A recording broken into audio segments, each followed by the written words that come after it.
Dot farts. Oh, here we go. All You right. just told me we're going live. We're going live. Oh yeah. Am I even subscribed to our own channel? Better mute my stuff. One second. I gotta subscribe to our channel on YouTube. You guys can subscribe to our channel on YouTube if you're watching on the YouTube live feed. Oh yeah, the Yeti is picking this up, right? Yeah. Oh, we're Yeah, live. no, he can pick us up. Oh yeah, this is not an easy feed to find. If you try to find this feed on YouTube, it's hard to get. It's hard to find. So make sure you go to our Facebook page and get the link from there. I can put it up on our website too.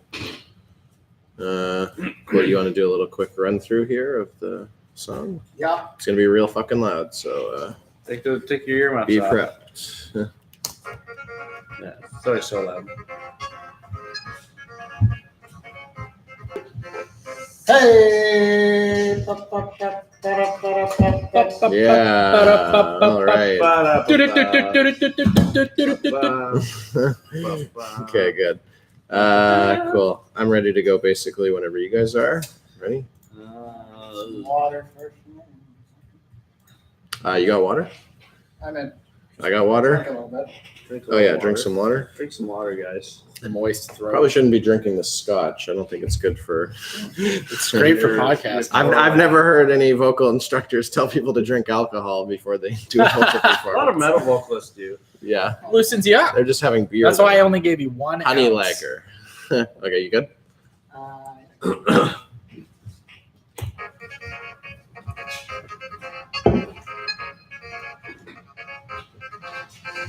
Hey, you're listening to Real Movies with Real Men, the world's first and only movie talk show podcast, baby. I feel the need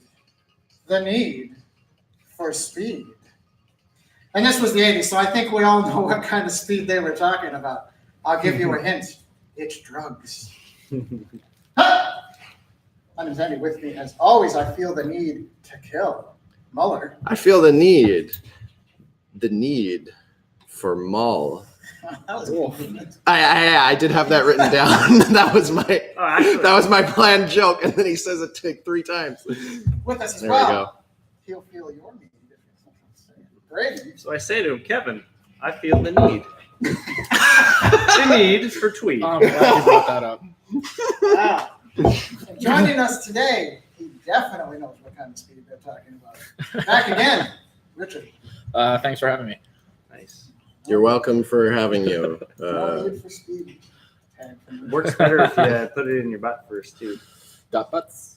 You absorb it better. So another great Richard story to start off. This is boy. a shorter one. This is going way back, back to middle school. I think you'll recall. Oh, I will. When are we going to release Wasn't the the haze Richard biography? The Real Movies with Real Men, Richard's It's a biography. compilation. This Yeah. is more of a complimentary story, which is probably one of the greatest things I've Interesting. have seen him do. We were hanging out in like the lunchroom before class started, and these 2 kids come in. The younger guys, we were in grade 9, which is the oldest in middle school. They were in grade 7. Oh yeah, a lot of people have a different school system than us. So Yeah. so our elementary school is 1 to 6, and then we have middle school is 7 to 9, and then high school is 10 to 12. So we were in grade 9, so we were the older kids. And these were like 2 grade 7 kids come in, they're just brawling or whatever. And Richard's like, I'll handle this. I'll split this up or whatever. He goes over, like shoves one kid to the ground, turns some other kid around, like bends him over. No, you missed the first move. I clunked their heads together. But I just remember you grabbing one of the kids from behind. Like it's and the Three Stooges. Yeah. Like I just remember you grabbing one of the kids from behind and kneeing him in the ass so hard. And by the end of it, they were both like just falling to the ground. Yeah, And I scrambling. gotta say, it worked. That split that fight up right up just by beating the shit out of him. no fighting allowed in our school. Greatest Otherwise, things. we'll fight you. Yeah. Yeah, it's good. Felt good. All right, guys. Erase the words obesity epidemic from your vocabulary. Done.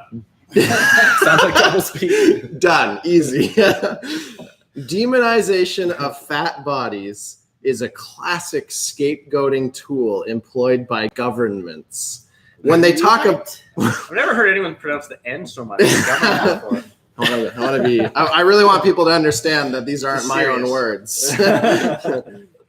When they talk about the quote obesity epidemic unquote, they're using coded language to get you to blame systematic societal problems such as poverty, crime, or climate change on poor communities and communities of color.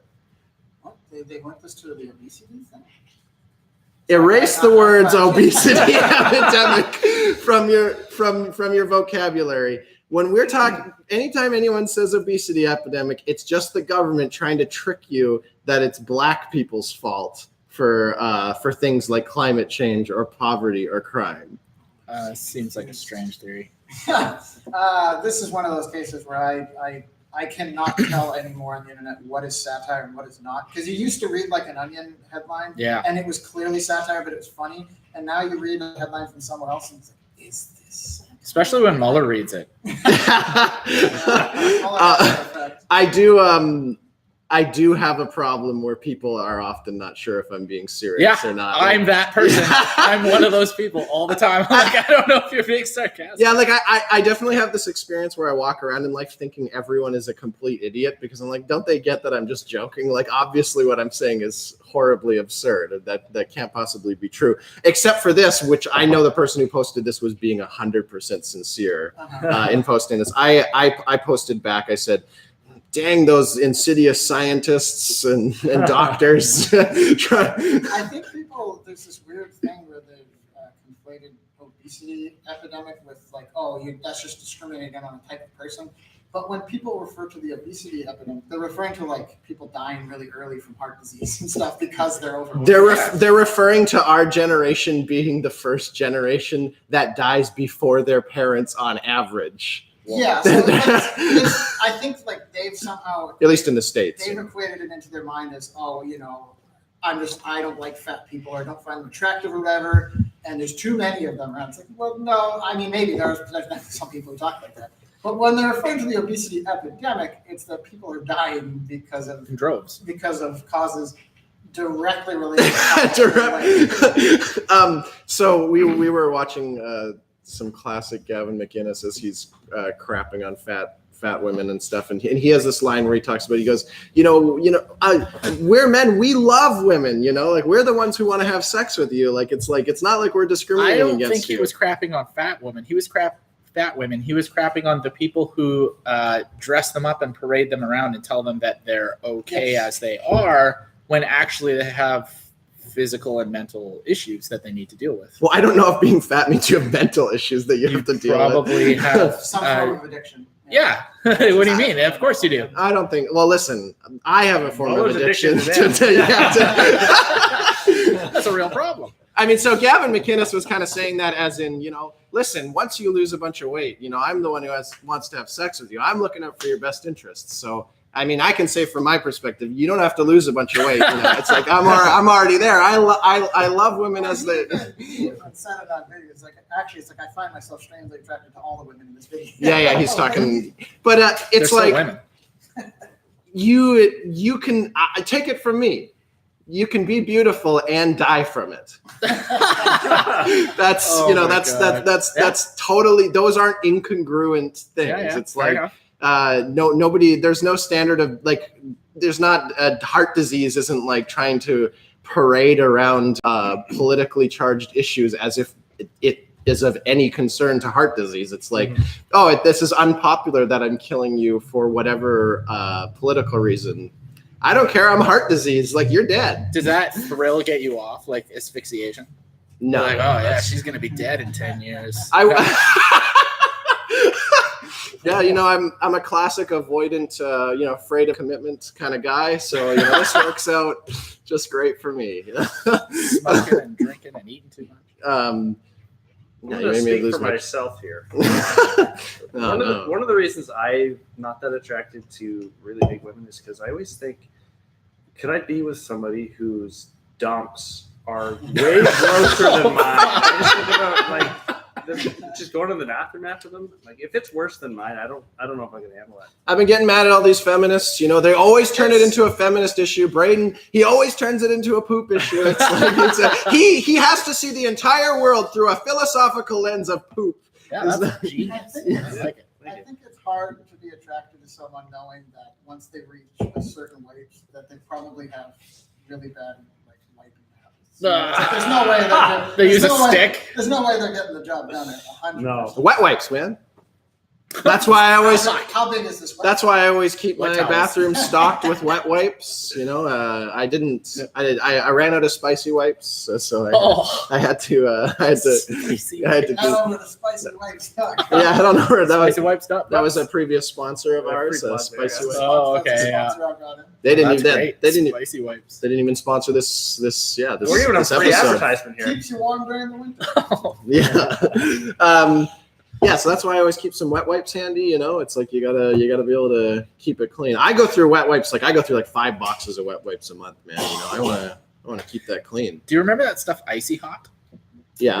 Do you want to tell another funny Richard story? I already know where you're going. It's just that time that I don't remember why I did it. Why did I do it? Doesn't matter. Because you're Richard. Okay, I don't know. Jackass was popular at the time. I put that Icy Hot on my balls. Nice. Horrible. It's what I imagine spicy wipes would be like. You know, I always thought, because I remember in high school, it was the big dairies if you put it under your eyes. And I remember doing that, and it was horrible. But I remember thinking, if I put this on my balls or my butt, that would be horrible. I was at Andy's house. Over in the bathtub. Yeah, I was laying. No, it was your shower downstairs. Okay, I was just laying in the shower. It burns my balls. Yeah, it was rough. So quality product. I have a story about myself being a hero. Did you park across 3 spaces? And everyone should congratulate you for it for some reason? You voted twice. Oh, by the way, there is a note on my windshield about parking. It is on my car right now because I haven't even seen it yet. I was just driving on the highway and I noticed it flipping in the highway. I was got to the highway? Yeah, when I park, I better take a look at this. And I still forgot to look at it. I just came inside. So I don't know if somebody wants to go get that or something like that while we're talking. I have a picture. See what it is. I know it's commenting on me parking. So I'll go get it. Yeah, it's good. Yeah, so I was at the Future Shop back when Future Shop was an actual thing. Yeah. And I was just walking up. This is probably 7 or 8 years ago. So I was actually a pretty young, shrimpy guy at the time. And I heard some people shouting, and this guy was running out of Future Shop with a laptop, and he was stealing this laptop. You helped him. Yeah. So I went. These people were chasing him. I punched the Future Shop people. I tripped them. Leave him alone. Yeah. So I don't know. Like it was one of those situations where you don't really think about anything. Like you just do whatever you do. So I ran after this guy all the way across the street. Nice. And then when I caught up to him, he bear maced me in the face. I remember that. Yeah. Bear mace on him? Yeah. So isn't that a huge can? It was it was like I didn't see it. Yeah. What's this? Here's the parking thing. Nice park job, you stupid fucking faggot. That's what, you didn't leave this on my car? Oh yeah, this anyone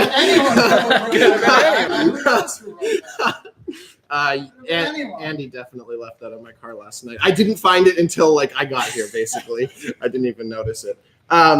Yeah, so it was actually it was probably one of the more painful experiences of my life. And what was really insidious about this kid is he sprayed me in the face, and then it's I don't know if you've ever been sprayed with bear mace, but you're instantly incapacitated. I remember being able to really process when people say incapacitated, what that really means, because it's not like you just get knocked out. It's you're in so much pain that you just can't do anything. They say it's more effective than a taser, because a taser is really bad and will incapacitate you in the moment. But if you're hopped up on adrenaline trying to fight a cop or something like that, you'll get back up. You absolutely could, because I had to get back up because this fucking guy just kept spraying me. I was covering my face and he was grabbing me and trying to open my arms to keep spraying me, and he was laughing at me and stuff. I missed the first time. You should have bit his ankles. You tried to stop a thief, right? Yeah. So did you stop the thief? No, I mean he bear maced me. I don't know that you're a hero. I will say this. You got what you deserve. because if I remember the story correctly, you didn't work there. You were just like someone who spotted. I was just walking into the door, like I was just trying to go shop. To stop this guy from stealing like a toaster. Like, who the fuck can let him have? I mean, like that guy could have stabbed you. You don't know anything about him. Well, I didn't think I didn't think he could have stabbed me because I kept my distance from the guy like 20 feet. I didn't realize that bear mace shoots super far, man. Like it's like I thought I was well in a safe distance to just make the guy feel accountable. All to protect this company from losing like $20. That's still the right thing. I respect it. Just completely throwing yourselves in harm's way to protect the company from losing. That's what I was thinking about. I was like, man, I really hope the Future Shop shareholders can benefit from this situation. I wasn't thinking anything. Man, glory. You just do something. You either don't or you do, and it's a completely. It's a moment for glory. You could be like, I'm going to stop this thief. He's wrong. I'm right. But what if he caught up to him and got to kick the shit out of him? That's a free ass kicking that you get to hand out. This is Mueller we're talking about. Yeah, I know how it ended. But like, regardless, even if you see this person, you think I could pick him up. This guy stealing something you know nothing about. He can stab you. I only beat up kids. Bear spray is one thing. Like whatever, you'll recover from that. It'll suck, but you'll recover. Getting stabbed, like you could die from some like junkie. They where I work, they teach us like it's not worth it. Don't be a hero. Oh yeah, I definitely wouldn't do it again. Like no, I think they caught him on something. Not only did they not catch the guy, but they have footage of him in HD, and some of the employees know him by name. So you totally did. That's our expert Chilliwack detective work. The police show up. Yeah, we don't know what to do about it. Well, what about running the guy's name on Facebook, or like maybe perhaps the RCMP has a directory of citizens of the country. Or maybe you could use the HD cam footage because it's a technology store to maybe find out the guy who didn't even have a hood on, who he might be. Don't worry, his life is shit. Don't worry about it. He got a new life. Oh, totally. He's on heroin. Oh no, I'm definitely making fun of them. Right there. Well, you guys remember when Peter Parker didn't stop that robber? He killed Uncle Ben. What if the guy killed your crazy uncle? That's right. Yeah, he could have killed my Uncle Leo. It was. I think definitely the thing that disturbed me the most was how like insidious this guy was, and he's like taking pleasure in. That's gross. I feel sorry for you. I support everything he did. It was Andy. So yeah, it takes about like I was basically just on the. I had to run around to the front of the building so that I didn't keep getting sprayed, because there was a moment where I'm like, oh, this guy's not going to stop doing this. Like he's probably going to rape me in the butt. Brayden's face. Brayden's face is like, oh, that's real danger. So once you get over the initial shock, you can kind of pick yourself up and your survival instincts will carry you. So you're incapacitated for a moment until you realize that you don't have to be incapacitated.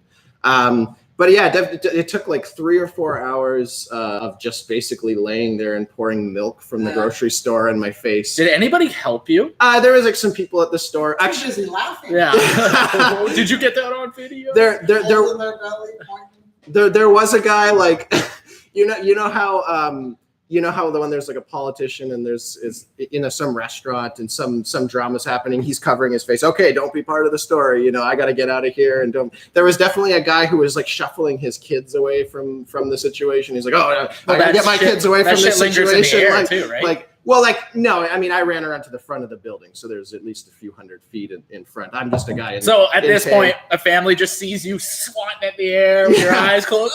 Yeah. Get out of here! Yeah, I gotta get my kids away from this freaking psychopath. So a friend of mine worked at the store, so she was pouring milk on my face and whatnot, and so we wait. It felt like I waited 2 hours, which was probably only an hour and a half for an ambulance to get there, and then the guy's like, I got some baby shampoo here, so we'll just spray that on your face. Spicy wipes for your eyes. Did the store give you a complimentary laptop or anything like that? No, they didn't do anything. Did they even thank you? They did nothing. They probably wanted nothing to do with you. They wanted nothing to do with me.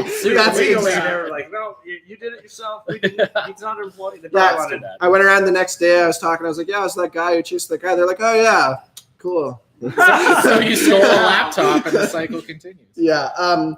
Yes, I remember thinking like, you think that maybe on the phone the ambulance could have been like, yeah, you guys should get some baby shampoo because that's what takes off the oily stuff. They didn't bother to say that, so I wait. Wait for 2 hours for an ambulance to get there just for them. Are you just basing that on the "No More Tears" slogan? What do you mean? You just spray. You're just gonna put baby shampoo in your eyes and boom, no more tears. No,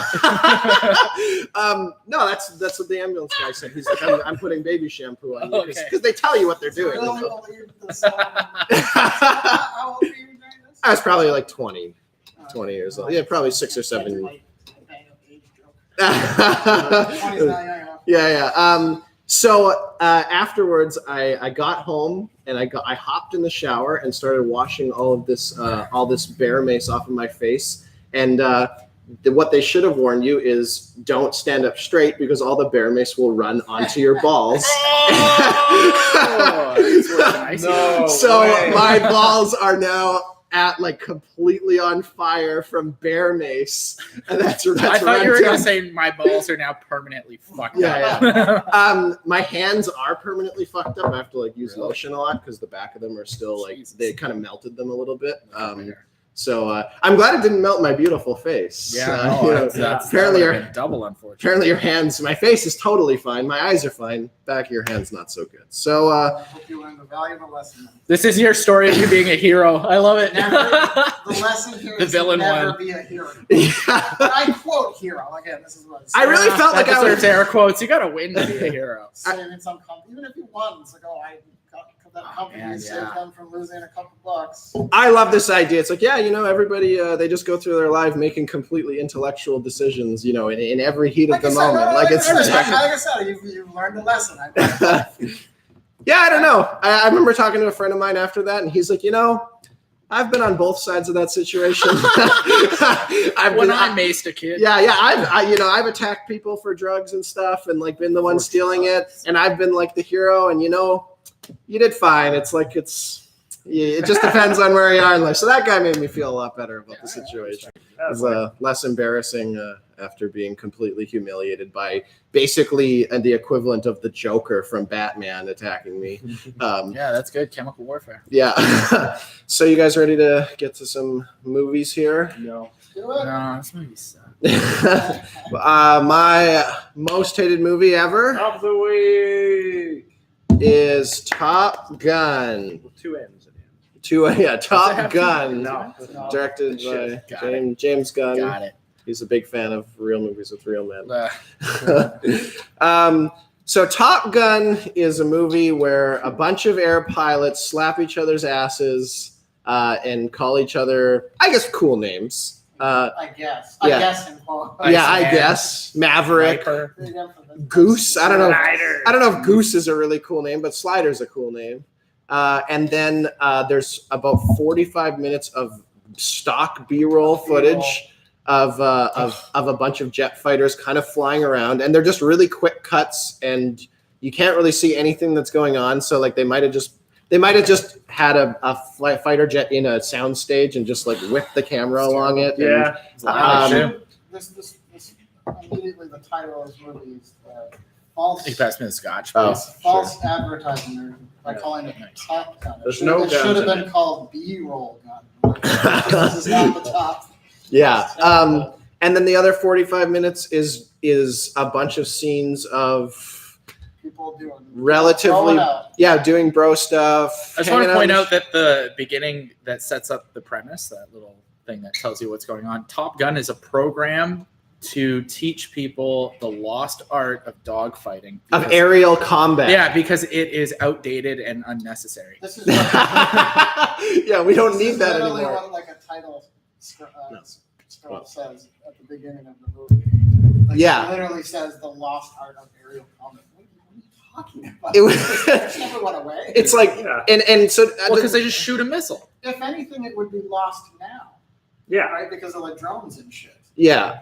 But they also, the idea that they're going to dogfight in the sky is ridiculous. A jet flies by really fast, drops a bomb, and keeps going. Well, yeah, World War II was like 50 years before this movie. Like Lost Art, they make it seem like thousands of years ago. The ancient Chinese art. Sky Kwando. From the 1300s of aerial warfare. Like, what are they talking about? Lost art. Lost art. They would have to, like, the military would have to be stopped, like, have completely ceased funding it. No one, like, they're still funding all these jets and stuff. It's definitely not, they're still training some pilots. It's definitely not a lost art. I would hope for a lost art that at least the last people who practice this lost art have grandchildren at least by now, which they probably don't even have that by. It's like, they're like 60 years old. The people who would have been dogfighting in World War II. Yeah, that's not that old. To call it a lost art, like it would have been cool if they had to go on like some journey and find like the only living pilot from that era, and he had to teach him stuff. They could have just told the same that would have been cool. I gotta teach. Yeah, you gotta pass this on to the military, Mr. Miyagi thing. Or they could have totally. Or they could have told this story with an actual story involved, because it's basically like Tom. So the movie stars Tom Cruise, and everybody loves this movie. I don't know why. A lot of love, even though it didn't review well ever. Yeah, I have no idea why everybody loves this movie. They have like a cool theme song and a few cool 80s songs that they overplay. And I don't think the title screen has anything to do with the rest of the movie. It just kind of tells you, we gotta revive this lost art. It's not the worst force. It's not the worst gun. It's the top gun. Like, I don't know however it ends in some dramatic so fashion. As far as I can tell, because people seem to have really loved this movie, and it's not quite like a cult following. It seems to have transcended that. Yeah. People really love it. And as far as I can tell upon watching that, because I don't know that I ever saw this as a kid. I might have, but I completely forgot it for obvious reasons. But watching it now, it's so bad and boring. And I think the only thing that people seem to latch onto is the bro aspect of it. Because all the pilots have like these kooky nicknames for each other. Yeah, they're like slapping each other's asses and stuff, and cracking jokes during the mission briefing and shit. And I think that's what people have latched onto. It's like not Michael Ironside. You don't think they've latched onto him? No, they're too dumb. Because I never hear anyone mentioning Michael Ironside. Very true. I never hear anyone talk about that. If I did, I'd be like, okay. It's not a great movie, but you're right. It does have Michael Ironside in it. But no, nobody says anything about that. It always seems to be referencing the names Maverick and Iceman. That's what I remember hearing a lot. And it's like, I remember that crappy Ben Stiller movie, Meet the Fockers. Do you remember that? And, and he meets some. Is that the second one or the first? The first Meet the Parents is the first. Okay, that's the one I'm referring to.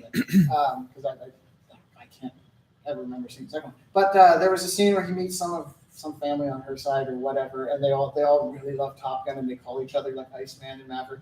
And I've witnessed that in real life. Like, I've seen people, maybe not quite to that degree, but I've heard people, anytime they talk about Top Gun, I just always remember hearing Maverick and Iceman. So I think people seem to have latched onto the bro aspect of it. But it's better. The it's like has nothing going for it. Bad. It's just this bro side of things. I don't. It's a terrible movie. It's bad. And I think we were probably like 70, 80 minutes into it. We kept saying multiple times at this point, what's the story? Like, it's just a bunch of scenes of them doing things. We don't actually know what they're working towards. There's a scene where they hang out in like a bar and they sing a song to they get 30 like seamen to like sing a song to some girl to intimidate her into going and on a date with somebody. Because it's really creepy. They're all like staring at her and singing. Very confrontational. It was their teacher too. Yeah. It was all their teacher. They found that out the next day. You could honestly, I feel like I've said this about a bunch of movies we watched, but you could honestly condense this movie down to, I'm going to say less than 40 minutes for sure. Oh, easy. There's very little story going on. They're going to get Topher Grace to make an edit. Well, even the intro where they show Tom Cruise and Goose get into Top Gun, that can be cut up too. They can just start the movie in Top Gun. I don't know why you even need a weird. There's no conflict. The conflict is near the end. It's like the last 20 minutes. And it's like, there's some people attacking a disabled boat. I was zoned out. I was totally zoned out. 5 minutes into that scene, I realized there was an actual fight. I was like, what happened? What happened to the school? Our one buddy who was kind of paying attention the whole time had to explain it. But anyway. So, it's funny, like I kept being confused about it. It's like, what the hell is going on? And then he'd explain it. But I get that's kind of exactly what I thought. It's just I felt like maybe I was missing something because what was what was being presented was so horribly uninteresting that I couldn't accept that as what they were trying to present. There's no way that my understanding of this is what they're trying. Oh, it is. It's just really boring. There's nothing to it. It's just a bunch of stupid nicknames and guys slapping each other's asses for an hour and 40 minutes until there's a somewhat of a dogfight at the end. That's the movie. Speaking of uninteresting conversations, let's move on from whatever you guys are talking about. So I dated a girl for a long time who always wanted me to watch Top Gun. She's always like, you gotta, anytime somebody would mention, she'd be like, oh yeah, I forgot. I gotta show you Top Gun. Like, you've never seen Top Gun. And it was like this big weird thing that I had never seen Top Gun. People really love it. Like, they treat it, it's treated like an 80s classic, and it's really just a bad movie from the 80s. In pop culture too, like shows and movies, people reference Top Gun like it's just revered. I could understand people referencing it ironically, like the silly nicknames or whatever. That I could understand, but it seems like people aren't. No. I think they're kind of cool nicknames. Like, I don't want to totally crap on them. I don't think. Yeah, but he's kind of nerdy. It's so did the relationship end over Top Gun? No, I mean, I never watched it, and I'm like, well, I'm glad I waited. Glad we broke up. Yeah, I'm glad we broke up before I ever had to watch. Now I'm going to watch Top Gun. Yeah, now I'm going to watch Top Gun finally. You should go find her in Pepper Spray. Yeah. This movie sucks. I can't believe you had me on the hook for this whole time. Yeah, that's why she broke up with me. It's because we didn't watch Top Gun, and then I came to my senses later. I want you back. I'll watch Top Gun. Now that you've put on 50 pounds, yeah. So, why don't we get to some dating advice? Here, let's before we what would be a good dating advice segment? Song? Cause I'm happy. That doesn't sound like dating at all. No. I'm a loser, baby, so why don't you kill me? Yeah, that's a good one. Okay, I got actually one of our feminist listeners. Lots of those. Wrote in. Oh yeah. So there's a fair amount of a setup for this one. So bear with me, but I think we'll be able to give some really good advice here. So I'm recently single. I'm in my mid-20s, and I just got out of a very stable long-term relationship with a man. How stable? This is a woman, by the way. Yeah. How stable do you think it was? Very stable. Oh, yeah. Very stable. Clean break. Well, we're supposed to be able to here to help her, so maybe we can find out within her description why she ended this very stable relationship. Sure. Yeah. Okay. Go on. So I've also just moved to a new city, so now I'm faced with the prospect of re-entering the social sphere, and I suppose the social sphere. You're not part of it, so you don't know. Clearly. Well, she's not part of it, so she's re-entering it. And I suppose dating at some point in the future, although I'm not planning on doing it anytime soon, I might do some dating. So, but the thought of dating makes me feel so burnt out and anxious. I've always been a radical feminist. But I guess in my early 20s, when I was dating a lot more and, met my ex, I was much more youthful, open-minded. I had much higher tolerance for bullshit. Now I just feel too jaded and exhausted. So before my ex and I broke up, I sort of regarded him as an exception. We were together for years, and I educated him on my radical feminist beliefs. Which means he nodded along. Oh, yeah, totally. Pussy is powerful. You are so right. So I educated him on my radical feminist beliefs, particularly on porn and gender issues. Oh, yeah. So it at least felt like he understood and he was in my camp. But now the idea of having to start over from scratch and educate another man feels so daunting and exhausting. There are educated men out there, so just get into that social sphere. A lot of white knights out there. Here's a little tip for all those educated men on feminist things. They're all like date rapists. Don't definitely don't go for that. Rudy. Yeah. I know enough terms to nod along enough to slip something into your drink. Yeah, that's. I learned 7 or 8 terms so that I don't give myself away. It's just impossible for me to ignore the fact that all these men have been socialized in our sexist culture, and therefore they all have internalized misogynistic thoughts and behaviors. And I just don't want to put myself through it. Just regress into yourself until you get so lonely that you die. That is the typical feminist lifestyle. Start wearing a lot of sweaters to hide your feminist body. Dye your hair blue. Get a lot of cats. Start a cat shelter. Gain a lot of weight, but not in your breasts or butt. Jesus. Become a man. Look, the answer is pretty obvious here, and it's the most cliche. By the way, I'm not even half done, but go ahead. It's the most cliche misogynist answer that possibly. Because she needs to just become a lesbian.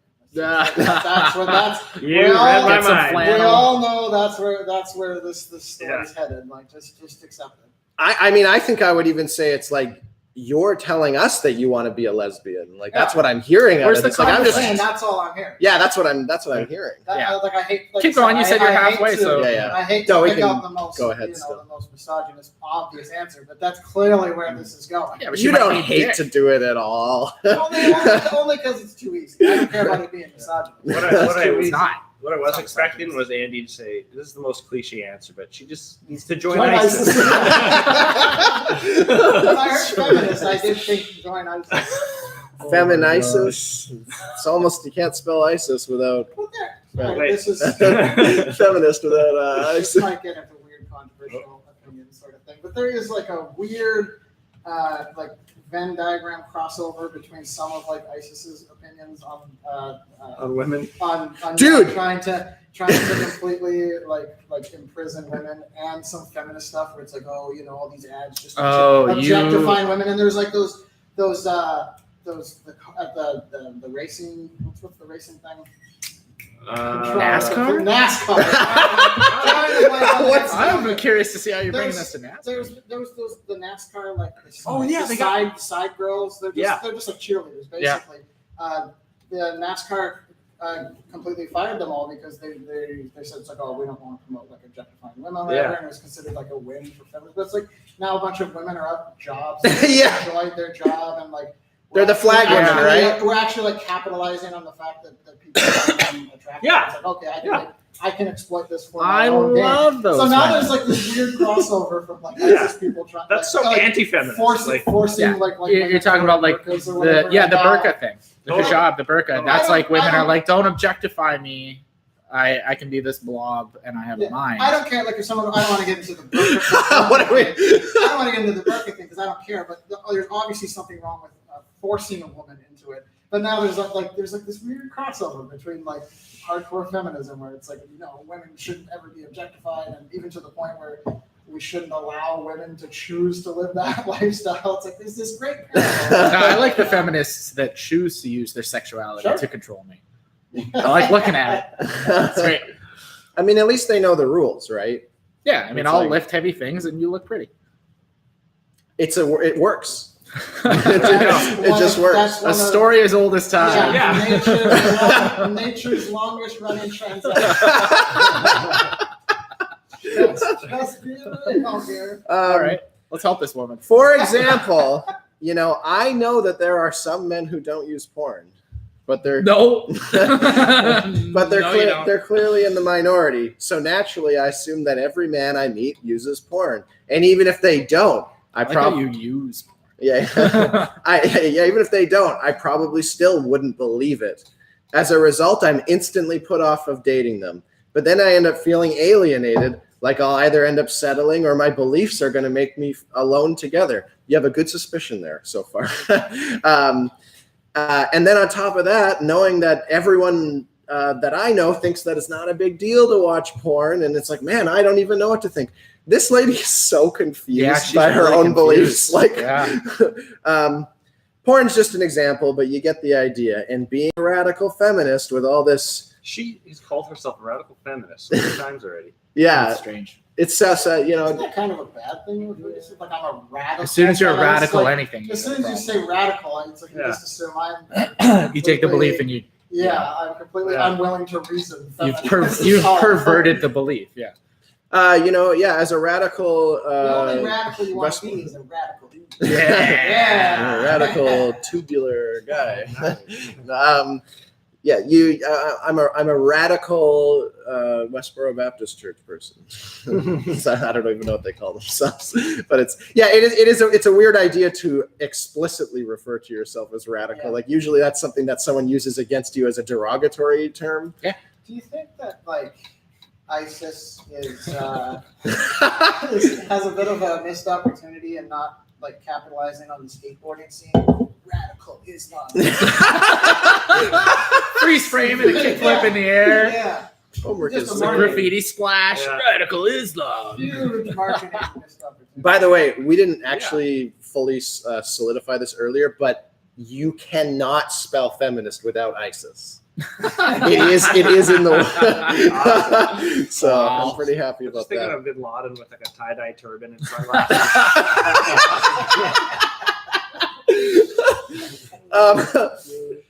This is weird that she's going on for the porn thing though, because it's like if you're a feminist, you're going to be like, okay, well, women can prostitute themselves out because it's liberating. Oh, but they hate them. They hate them for it.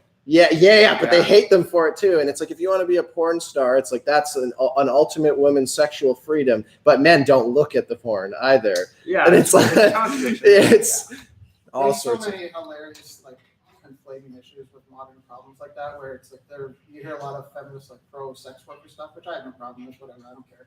But then there's a lot of stuff like this, like this NAS or the race car thing. Think of the name again. It's like. Yeah, there's they can't.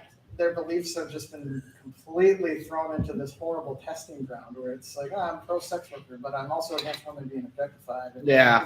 What about women? What do you think sex workers are? Exactly. You think that women who are prostitutes, they just run around being empowered and masturbating in front of people and then they leave?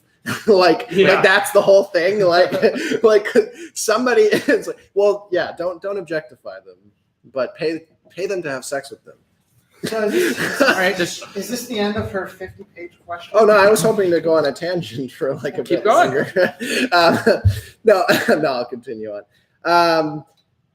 I'm just tired. I feel like this is the time in my 20s. I should be feeling free. I should be enjoying life and being social and having fun. Get that dick. But instead, I don't trust anyone, and I'm unable to forge authentic connections and relationships. Sounds rough. What can I do? So this is just the perfect time to become a lesbian. Yeah. Like she said, she's mid-20s and not looking to settle down. So just clearly you're go to college, meet a nice lady. Clearly just meet some nice lady. Take some feminist studies. Worry about the men thing. Oh yeah. So this is kind of the thing that I found the most is that people like especially women with these types of beliefs, their personal lives, the ideology that they put out into the world never can seem to work. Yeah, it doesn't. She can't reconcile the natural order of things with what she's taught herself. Yeah, and she needs to reevaluate her belief structure so that it fits into the natural order. Well, it should be livable. Yeah, right. That's what I'm saying. It's just she's got this ridiculous belief structure. She called herself radical. That's insane. Yeah, it's like, do you want to date me? Like I'm radical in this way, and if you think it's like you shouldn't think you're radical. You should think you have a very articulate belief. That's it. I mean, I don't know why you guys aren't jumping more. It's like I'm just so tired of the idea of having to educate another man. It's weird. Have you considered just not? Have you considered just talking to another man? It's an opportunity to connect with somebody, and instead she feels it's a burden. Yeah. She's like, oh, I can't connect with anybody. Oh, I don't want to connect with anybody. Yeah, there you go. That's because everyone you interact with is just a vessel for you to force your ideology upon. Yeah, just leave it alone. Don't touch on the subject. If he does or says something you don't like, either never talk to him again or tell him why he's wrong. But one of the things that I have noticed completely consistently is that anytime that I've met a woman who's really really into this, they always have some kind of history of abuse or something in their life where it's like, oh, this guy was a Trump supporter. I went over to his family's house and I'm a Muslim. Jesus. And their family just kept talking about how much they hate Muslims. And I was at the dinner table with them. That's insane. You would expect your who was it, her boyfriend or something? Yeah. You would expect this man to stand up for her. Yeah. So it's he's a piece of shit. Get out. So they have these these experiences that are objectively terrible. Yeah. Like, it's like, oh, I would never treat someone like that. And if one of my family, like, I mean, like one of my uncles tried to tell one of my girlfriends how to raise her dog, and I started shouting at him. It's like, who the hell do you think you are? You know, like, it's like, you know, you don't let somebody treat your significant other or whoever that way. And it's like, so they have one of these, they have some of these like kind of poor experiences. And then it's like, I know what I'll do. I'll adopt a completely radical belief system to counteract that. Yeah, instead of just be good to one another. Yeah, it's like, or just like don't date people who are terrible pieces of shit. Yeah. Like, it's like, you know, like, but I think what happens in their head is like, it's like, oh, anybody who isn't like a feminist, because I've seen this on dating profiles. It's like, I want to date a guy who's a feminist and stuff. And it's like, really, I think that's code for like, I just wanted to date somebody who's not terrible. Yeah. It's the exact same thing as saying, if you cheat on me, I'll kill you. Like in your dating profile, it's like, yes, I understand. You're telling me, you're giving me some signals about your past right now by putting that on there. It's totally bizarre. And it's like, yeah, you know, women are liberated and empowered, yet every single woman I've ever dated is like, oh yeah, I'm submissive and choke me. Like, yeah, what? Oh, they're fat. Yeah.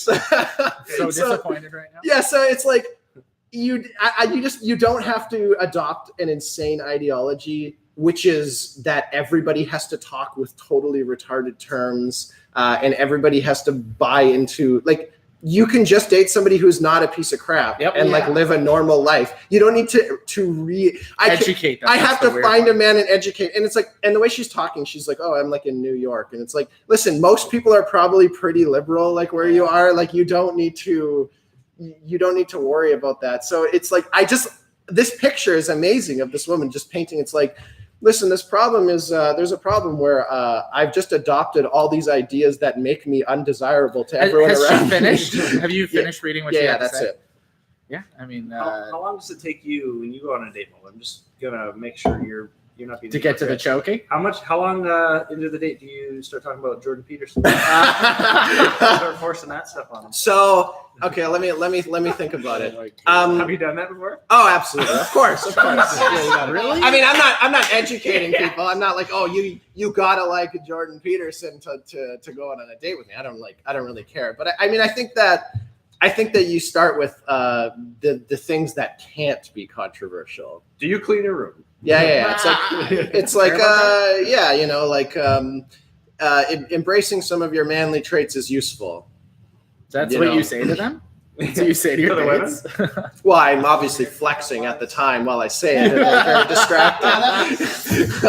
It's like, people are different than each other.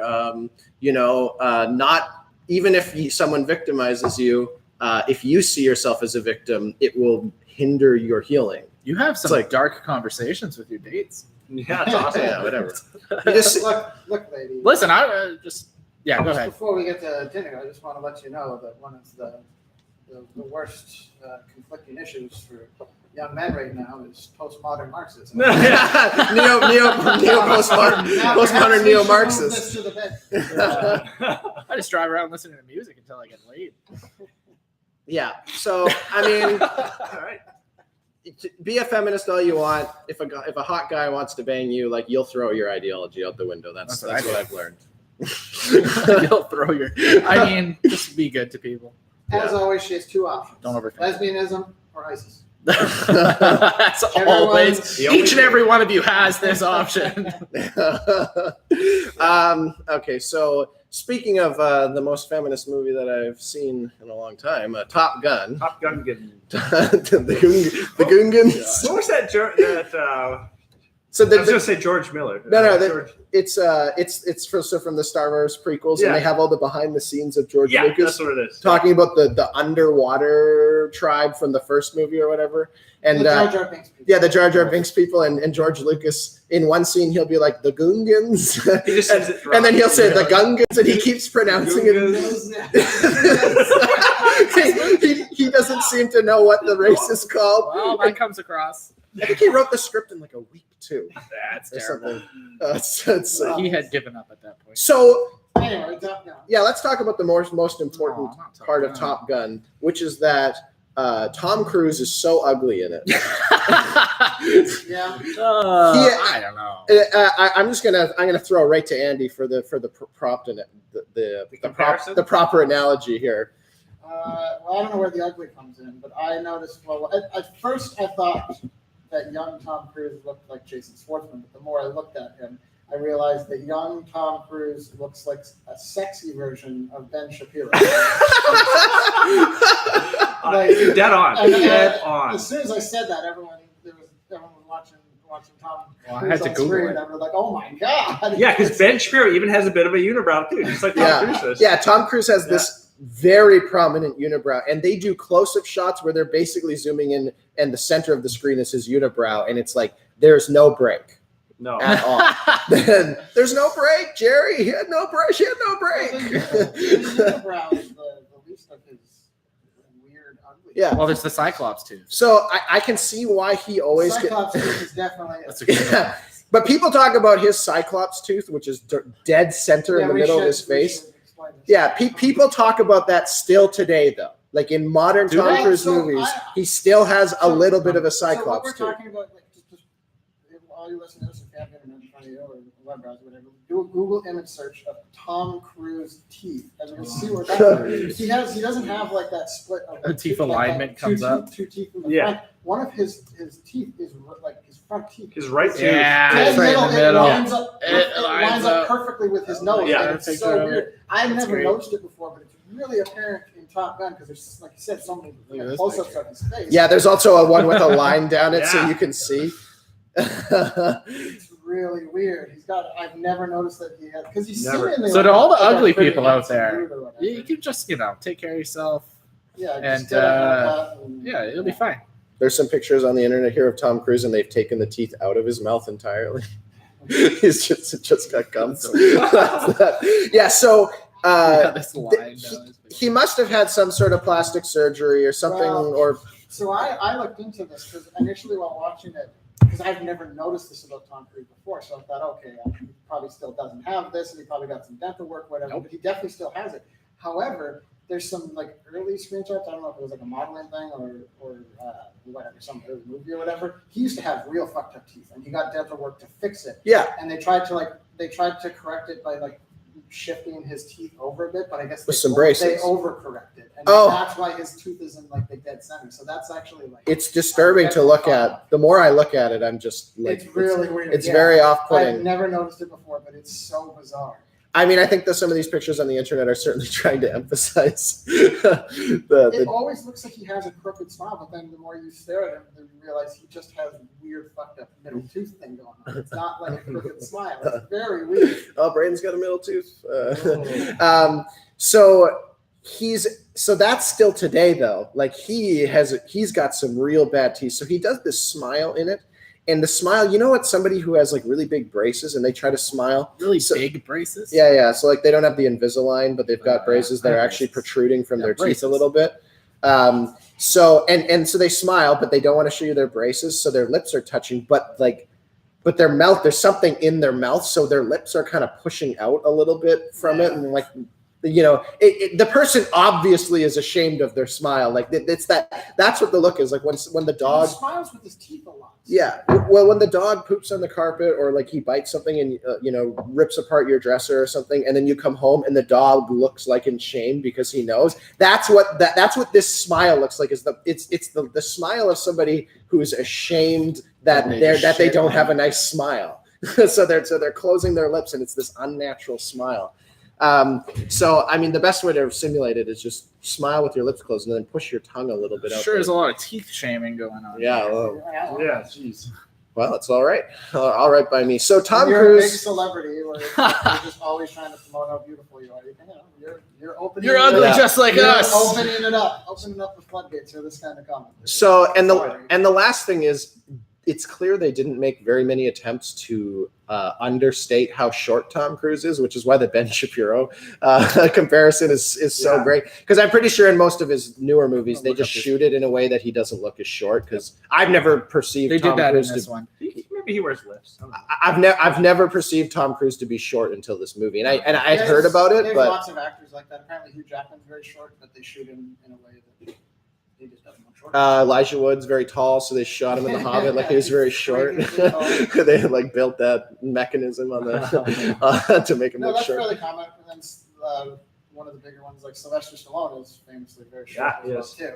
And he obviously always looked huge in his older 80 movies. Yeah, well, luckily he's ripped, so yeah. I just mean that's fairly common. It's easy to poop on Tom Cruise for that. I got to poop on his weird tooth. So I think that that clip's gonna be taken out of context. I think that what happened was that Tom Cruise became a Scientologist, and then they rebirthed him with slightly better teeth. And they got rid of his. They're definitely better, man, because he's got. I'm looking at a million pictures of Tom Cruise on Google. Well, search Tom Cruise Top Gun, and he still has a weird middle tooth that lines perfectly up with his nose. I know that he still has that, but on Top Gun, he has all these like side teeth. Like what's the next teeth? Like are those your canines or something? The vampire ones, but they're like they're overlapping his front teeth, like. You know when people like have that extra tooth and it's like overlapping their front teeth, and people have a bunch of them. Yeah. Well, he has a bunch of them in this movie, and it looks like his gums are like a centimeter too low, so his teeth, like the teeth aren't that much longer. All the things I'm looking at a modern picture of him now, he has all of those things still that you're describing. Nah, man, it was especially prominent to Top Gun. They should have called this movie Tooth Gum. I think it's only prominent in Top Gun for two reasons: in that there's all these extreme close-ups of his face, and he's so much younger, so his face is a bit skinnier. Like I'm not calling him a big fatso right now, but like he's gotten older, and his cheeks are bulked out just a little bit. Yeah. So I think having a skinnier face, just being that he was like 24 or 23, something like that in this movie, I think it's that and all the close-ups. Maybe he had a skinnier face but fatter gums, and then his teeth came down further because the gums were bigger. Yeah. Must be it. So let's talk about volleyball. I love volleyball. So Dead or Alive beach volleyball. I played that. There you go. I was talking to my dad this morning about Top Gun because it's like, oh yeah, you finally watched Top Gun. That's great. His dad loves Top Gun. Yeah. I don't think they've seen it in a long time, and I think even my mom was like, I haven't seen it in a long time. It probably wouldn't be as good today. But my dad was going on and on about today about how it's like that's the first movie that did a volleyball scene like that. Like, you know, it's like you've seen movies where like they have volleyball scenes in them, like a beach volleyball scene. That's cool. Like Top Gun was the first movie to do that. I don't like volleyball that much. Yeah. Well, that's a really weird observation. They did make it seem cool. Like beach volleyball is the coolest form of volleyball. It was also really homoerotic. Yeah. Well, this whole movie's pretty homoerotic. Yeah. Seen the beach volleyball with women? Holy shit. This yeah, just fill up your glass right beside your microphone. A leak oh wait, you're on camera. I can't make things up. For when I have to prove that's not true. Yeah. Taking me to court. Oh yeah, Richard LaPointe. What's up? He's watching our live stream. Somebody else watching. Yes, one other somebody watching. My memory of this movie, because I don't think I ever saw it, but the only things I can think of when I would think of Top Gun before seeing this is just stupid nicknames, Maverick, Iceman, and then volleyball. Like there's this famous volleyball scene, but it's like what, like two men, like probably not even 2 minutes of them playing volleyball. It's the whole movie is everything you just said right there. No, there's barely any volleyball in this movie, but I don't understand how it's like become this iconic thing. It's weird because it's volleyball. So homoerotic. Yes. Yeah. They just made it cool, I guess. I think the music has a lot to do with why this movie is a big thing. Sure. For the most part, I have nothing against the movie. The music. Danger Zone. Yeah, Danger Zone. It is funny. Like I feel like they must have spent a ton of money getting whatever his name, Kenny Loggins, Kenny Loggins to write Danger Zone because it's played like 80 times. Like the chorus and everything. It's playing in the background, just like a snippet of it. Yeah. It's just constantly playing. It's to the point where at first, when you first hear the intro, you're like, yeah. Like it's it's a pretty upbeat. I like it. Get you in the mood song. And then like halfway through the movie, like the midway point of the movie, you're just like, oh my god, this fucking song again, Jesus Christ. But it kind of comes full circle because they're still playing it by the end of the movie. You're like, all right, yeah. It's the whole gamut of emotional experience for music. You guys want to make some money? Absolutely. Always. All right. Thanks, listeners, for putting up with our ad reads so we can make some real cash. Introducing the virtue signal for your car. What? It's a new proprietary form of technology put out by Toyota. So any Toyota car that you're driving, anytime that you signal left or right, automatically a Facebook post or an Instagram post or any social media post that you choose will go out with you recognizing some sort of social trend that's going on. So, you're going to make a left turn signal and then it posts, I love that new movie, Crazy Rich Asians. And then people will know that you're watching the right movies and you're very multiculturalist person. Differentiate, will it? If you do the left turn signal, will it do like a left wing? Yeah, if you turn, that's what I was thinking. Turn right, it's like some don't tread on me, some post or something. No, it's all left leaning. You might come to a stop and put on your four ways because your tires, gone deflated, and then also a post will go out being like, I'm so outraged about abortion getting canceled from Trump, and who knows, you could be at another stoplight getting canceled. That's great. You could be at another. All the abortions are canceled. All canceled. It'll make posts of the newest types of gender terms that you oppress people with every time you forget to use. And it's like, listen, I can't believe that I have been using this heteronormative language for all of these years. Like, I'm so sorry about that. It'll make all those sorts of posts like that. It'll even my daughter calls people humans. It's fucked Is that what they taught It's her? weird. Is that just because your daughter's weird? She's a little bit weird. She'll just be like, what are those humans doing? And I'm like, oh, you're creepy. That was a little weird. It's super weird. It turns out that your kid was switched. I don't know if it's like the zeitgeist now, or like if she just. I think it's because she can't recognize their gender from far away, so she calls them humans. I think it's because Xi was swapped at birth with an alien. Maybe that's what all these people are like. Justin Trudeau and all our liberal politicians. They're actually just aliens. That would make way more sense. So just doing bizarre things. You can it'll make more posts. The virtue signal being like, oh man, did you see the new trailer for the new Doom game? It's like this is so sexist. And I didn't know they're not demons. So it picks whatever you want, like or it just randomly selects. No, we got a team of people keeping up with what's the liberal zeitgeist to make sure that you're always. I'm sure that happens. Share a 5-minute clips from John Oliver show. Yeah. Why is it? The thing I don't get is why does it have to be hooked up to your car? Why can't? Any way you can make money every time. Because we don't know how they make money. Because you turn a lot in the car. Because you turn a lot in the car, and if you're signaling a lot, it's lots of opportunity to virtue signal. Yeah.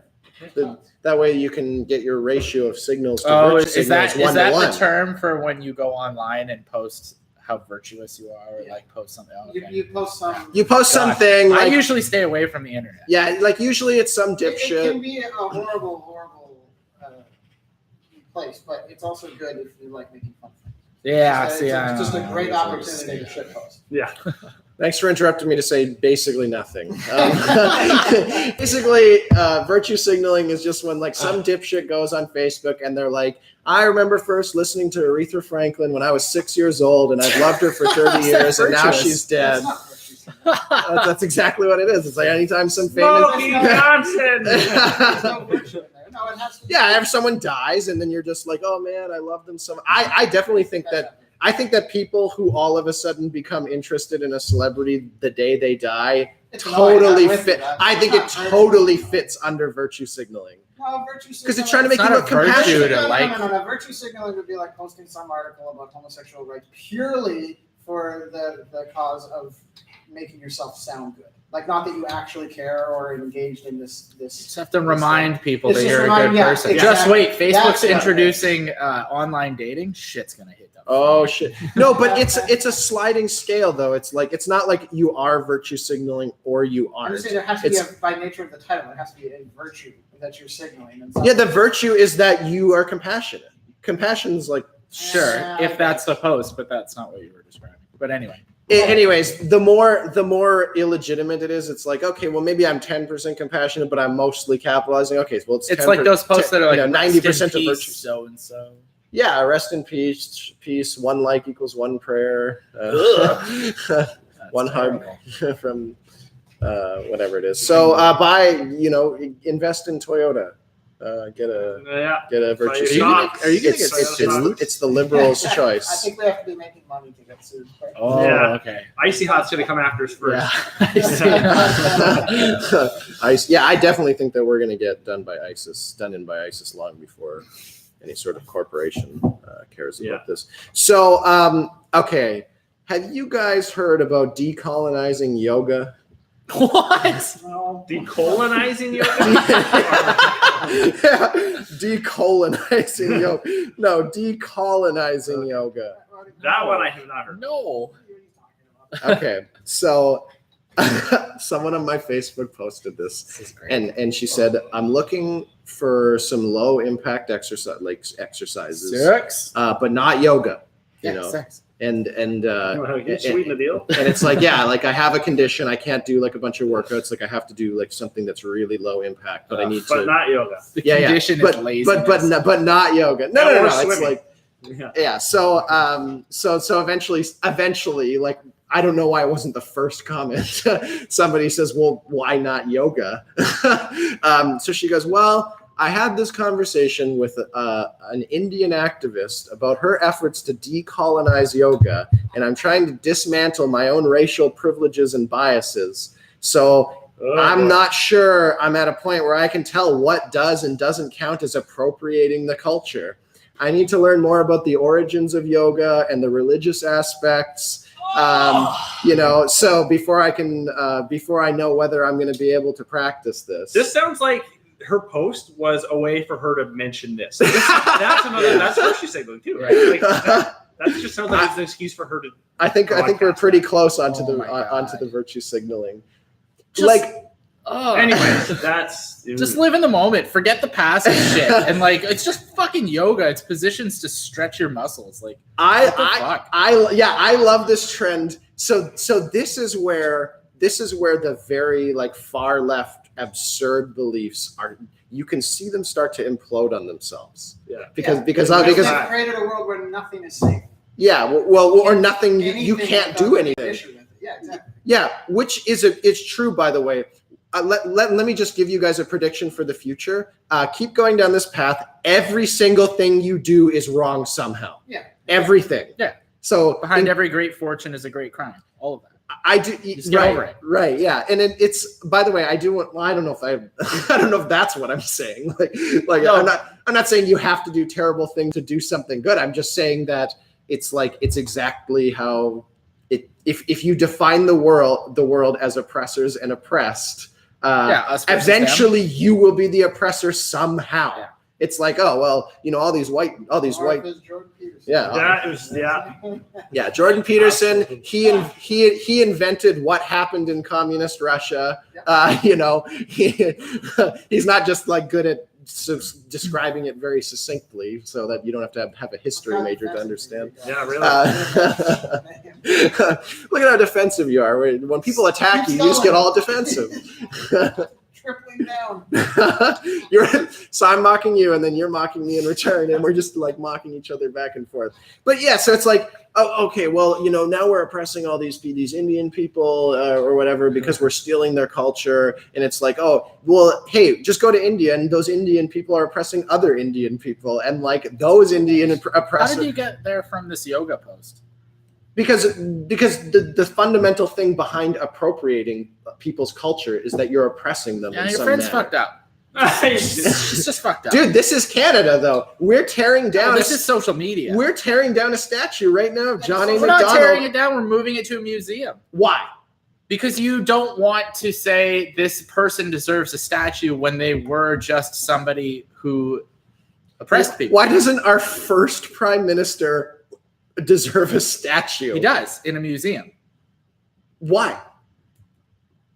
So like you're kind of making this claim as if it's just a coincidence that our political landscape, it has nothing to do with why we're taking the statue and tucking it away in a museum. No, it's not a coincidence. It's because we've moved on. We say that people who have been responsible for atrocities shouldn't be celebrated without the context of somebody curating the story. So as opposed to saying this person represents the values of Canadians, and here's a statue of them, we say this person at one time represented the values of Canadians and no longer does, and here's the things that he did. Yeah, that's why it's a statue.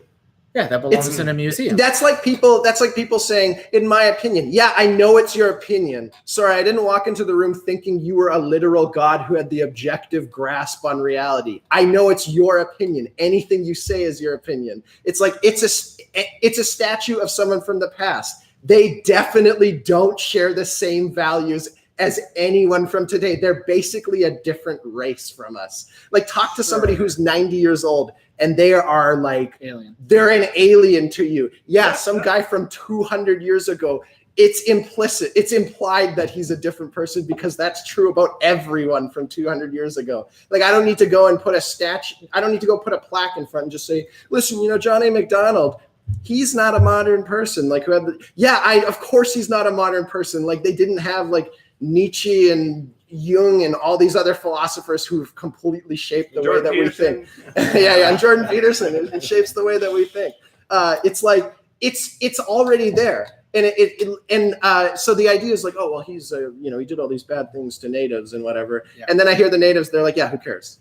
Like, it doesn't matter. You're the voice of the natives. No, there was like a news article of some chief being like, yeah, it doesn't fucking matter. Like, leave the statue out. Sure. I'm just going to trust that there are people who have thought about this longer and harder than I have. Yeah, they're called like people who are radical feminists. They think about it a lot until they can't even go out on a fucking date because they're like so stuck up in their head with like a cobweb of ideology.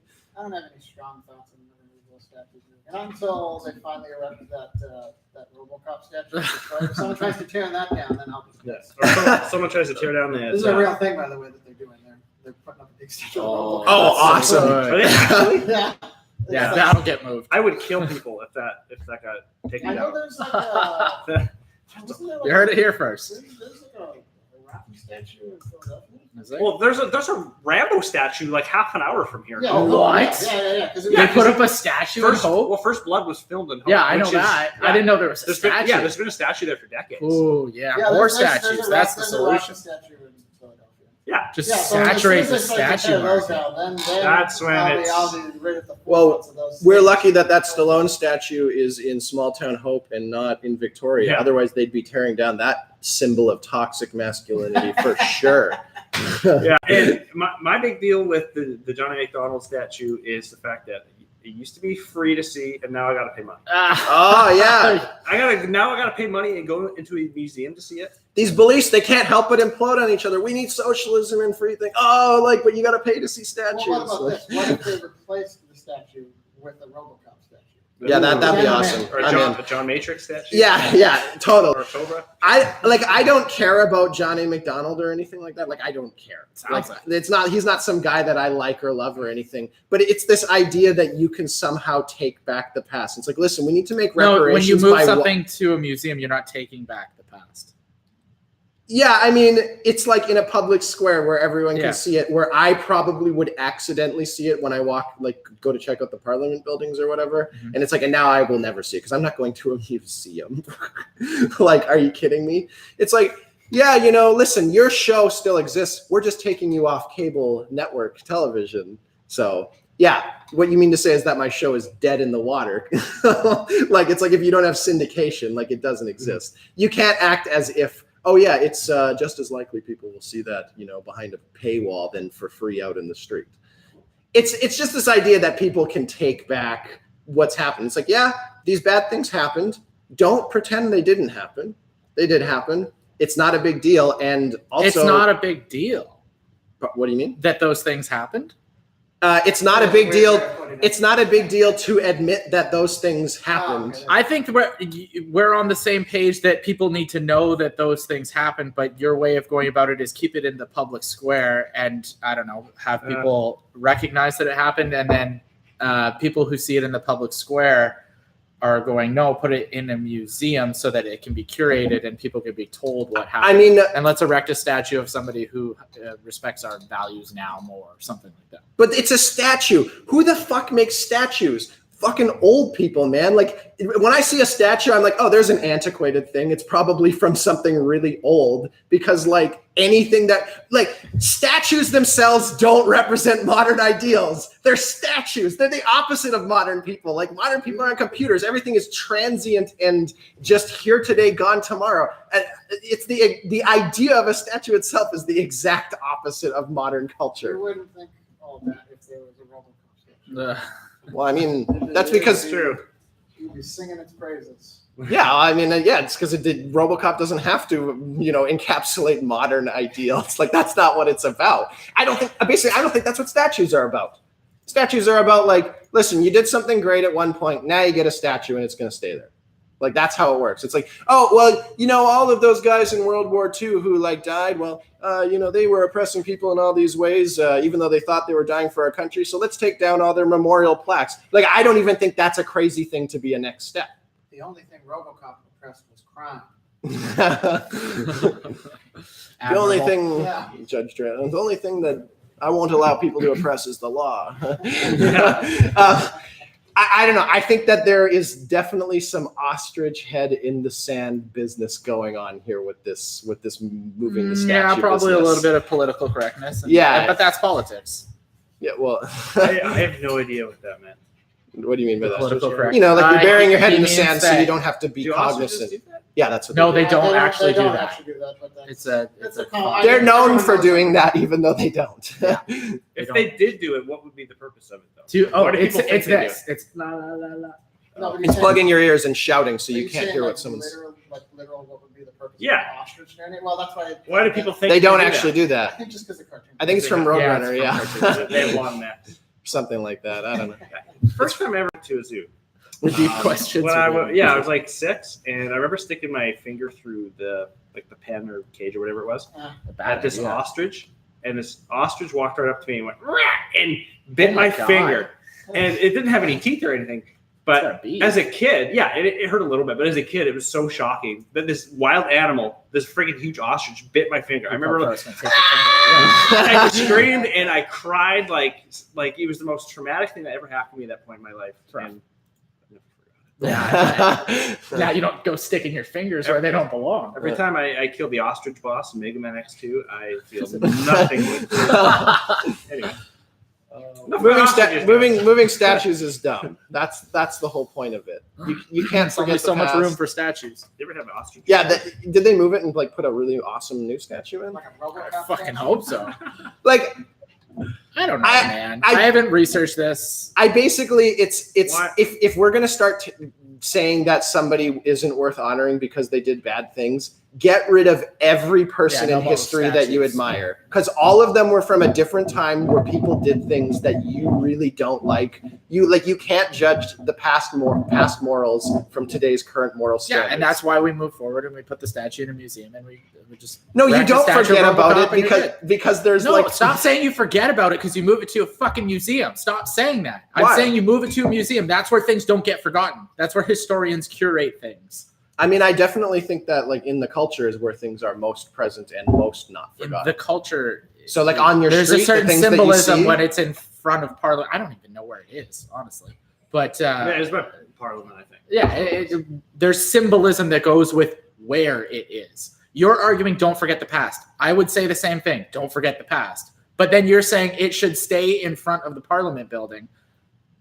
People have decided no. It's a good compromise, I think. Just put in the museum. Yeah. I don't know. Like Seems quite- erect a it seems statue of reasonable. RoboCop. I say get rid of all the museums.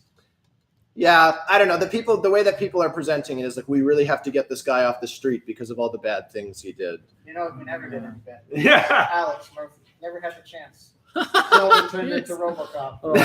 Killed so violently.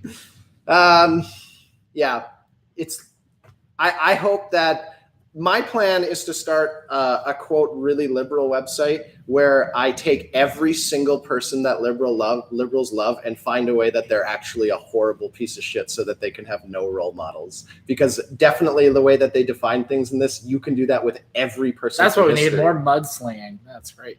Yeah. Well, I'm just talking about speeding up the ideology though. Like it's going to get there on its own. Like you just keep attacking each other and it's like, that's what happened. That's what happened in Russia. That's what'll happen here. Hey, you know what cherished thing we should bury under the museum is Top Gun. Yes, you can you can take Top Gun off the street. Yeah. You don't have to put it in a museum. Like we can forget about it. It's totally fine.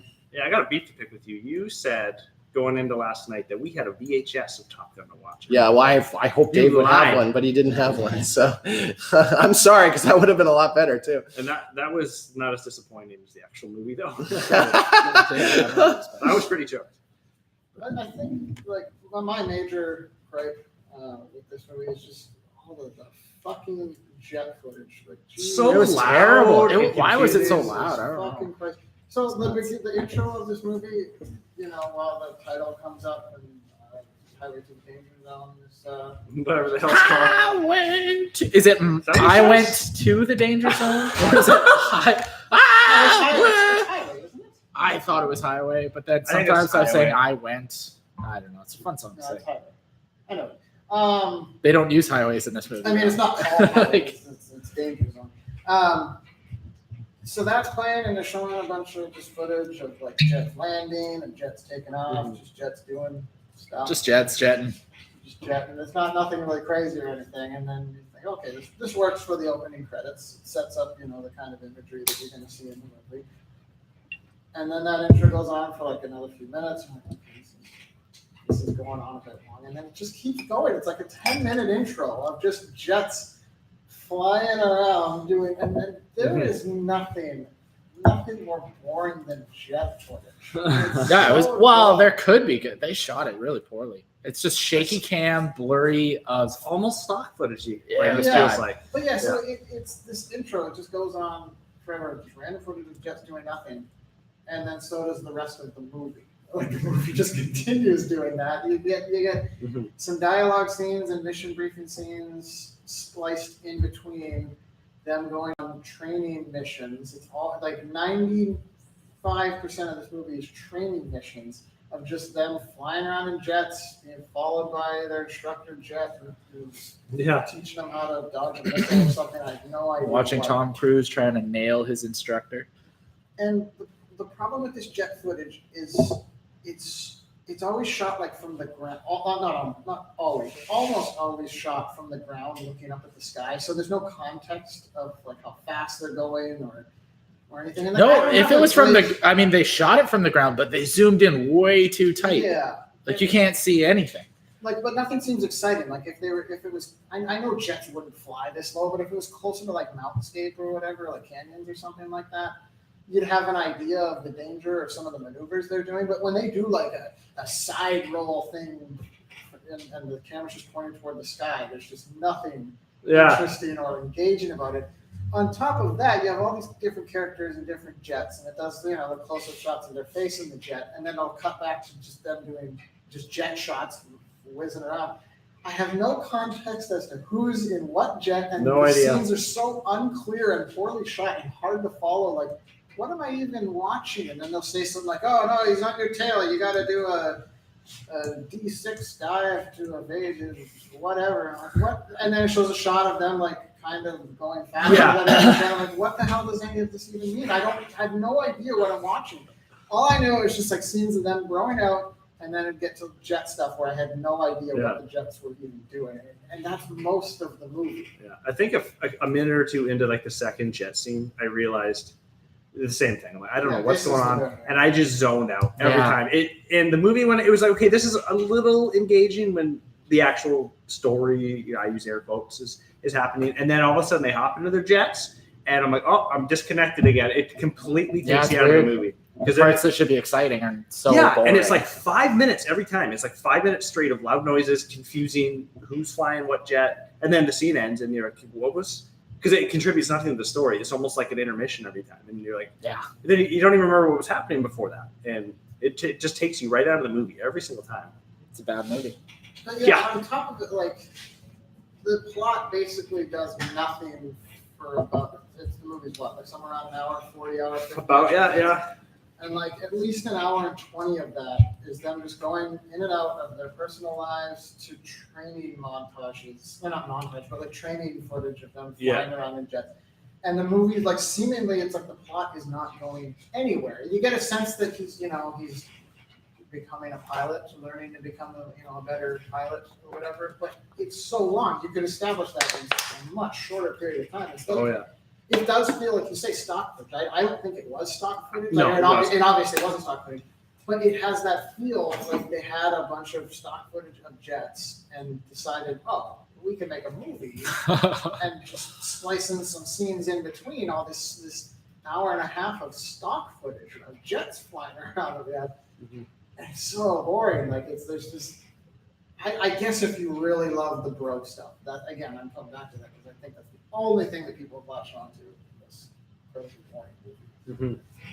Yeah, it's it was very lackluster. Steven Seagal movie. We should have. We talked about this. Yeah, man. Above the Law, Out to Kill. Some of the greatest action movies. He fights Russians in them, doesn't he? There's got to be several where he's beating up Russians. Steven Seagal is transracial, and in some movies he is Russian. Oh, really? Yeah. There's one where he's like an Eskimo, and there's one where he's Italian. Anyway, I think he does fight Russians in Out for Justice. He does. I want to see that. Yeah. Because he's the Russian ambassador now. Yeah, he is. From Russia to America, not from America to Yeah, Russia. because he was given honorary American or Russian citizenship a couple years ago. Yeah, that sounds about right. Probably because he played Russian and killed a Russian. I don't know. But you're right. Steven Seagal. Weird. That should have been what we watched. It's so good. Yeah. So. You gonna do the baby boomers? Well, let's talk about. We had a funny conversation before the show started. I'm sure we can just start it with Mueller's. What is he doing? Who knows? We had a really funny conversation about furries. Oh yeah, fuck. Oh, that rabbit hole. How did that even come up? I don't remember. How did it come up? Or is it one of those things where we shouldn't say how it came up? Why were we lamenting on furries? Yeah, it came up, and then we just took turns talking about our experiences discovering what. Yeah, this culture has touched everybody in some way. Like I remember when I first found out what they were. I was working at that local call center that it seems like everyone in the dog has worked at. Oh yeah, I've worked there. And there was this. We were all like teenagers, and I was working there in high school, and there was this older guy in our department who just didn't fit in. He's kind of weird. He's bigger. He's going kind of bald, but had a big, long, greasy ponytail. Oof. And he's kind of fat. And I remember someone going, "You know what that guy does in spare time, though? I saw pictures of him on the internet dressed like a bunny." I was like, I had no idea. He's part of. I don't know if we had the term furry back then, but he's like, yeah, he dresses up. He goes to these parties where people dress up like animals. It sounds hot. Have sex. Yeah, it sounds so good. What? And it would just blew my mind. And then now it's. I guess I don't know. I just want to say, if there's any furries out there, please hit me up on Facebook. I want to go to one of your sexy parties. I don't know about the costume, but I mean, it would be interesting to know. I probably mentioned it in our ICP episode at St. Cloud. I always thought it'd be so amazing to go to. They're called Juggalos. The gathering of the Juggalo Festival just for the people watch. Yeah. I can't imagine going to a furries thing. Furry conventions are a thing. You can't see any of their faces. They would be incredible. Like that would be an incredible event to go to. You don't have to be at the furries to just go there and be like, look at this fucking weird. This is so sexy. Furry porn always gets in the way of your regular porn. Yeah, if you're trying to look those thumbnails are very off-putting. You're trying to look for hentai. There's always a billion terabytes of furry porn mixed in with every topic. You got to put minus furry in your search engine, negative keyword. I like how you're using like Boolean code to do your porn searching. It's a minus sign. Quotes, minus anthro. We probably got to use the word furry, or else you're just going to get bestiality. Yeah, minus bestiality, minus horse cock. Minus horse cock. You've just got like a Word document that you just copy and paste. Just copy all your negative. I know exactly what I like. Yeah. Yeah. Learned it from my marketing job. I know how to really dial in the keywords. get to the baby boomers are shit of the week. Yes. Who's going first? It sounds like there's a lot of bad baby boomers today. I'm pretty new at this. Can I go first? Sure. I don't know. Yes, I don't know how this really goes, but talk about something that baby boomers do. if I understand, it's just something that really irritates me about baby boomers, and it has to be the best segment you've ever heard. This is relatable. Is that they leave you a voicemail that just says call them yes. You know they want you to call them back. You just missed their call. They don't have any. They could just send a text that says, "Hey, call me back," and you have to. And this was, back when it first came around with voicemail. I'm sure it's been around forever, but I used to have to put in my code and log in and let's see what this message is. Hope my mom's not dying, and then you check it and it's just like, hey, just calling. Just want you to call me back. Okay. It's just because they have no idea of how modern phones work. It's just a completely. The technology thing is classic. Again, more classic boomer. They just have no idea how these things work. They're still leaving voicemails as if it's like an answering machine. Mm-hmm. Yeah. Back in the day. Hey, if anyone's there, can you just pick up? Anyone? If you're hearing this, pick up. Yeah, I know you're there. That. Don't be screening my calls. I've muted my phone because I know how to do that in a public place. Yeah. Actually, what I hate is that if you reject a call, somebody's calling you, it tells them that it's rejected because it'll ring half a time and then all of a sudden it goes to voicemail. They know. If you mute it. Oh, if you do the slide, if you hang it up, it goes straight to voicemail after a ring. Yeah. Well, think about this though. I don't think they're quite enough. I don't think they know how that works. Yeah. They don't know that that's what's going on. No, I literally had that happen to me. I mean, it wasn't so much with the baby boomer, but just I guess I'm just griping about phones at this point. But I had someone be like, "What? You rejected my call?" And it's like, you're not supposed to know that. The phone company is supposed to protect me from you knowing that information. It's my fucking business. What calls I answer or don't answer. I'm trying to get into my phone, but the phone screen is full of this person's ringing you.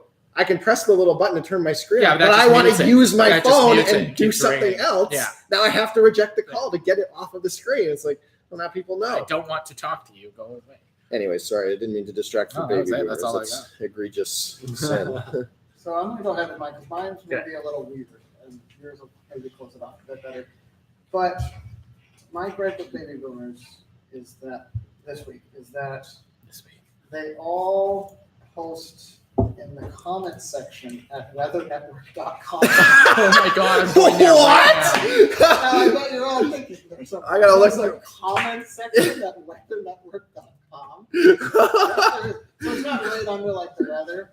But there's always a stupid coffee break question, a little side tab of At first it started off what's the best way to clean ice off your car? Actual car tips that regarding the weather and whatever, and people vote on it. But then they just got ridiculous. The one I'm looking at from a few days ago right now, the question is, how many insects are there on Earth for every one human? You got a bunch of options. Not important at all. Fucking Google it. But then I started looking at this because I always check the weather when our weather gets fucking shitty and covered in smoke like we currently are. And I started noticing this, and then I noticed that there was a comment section for it. Who the fuck?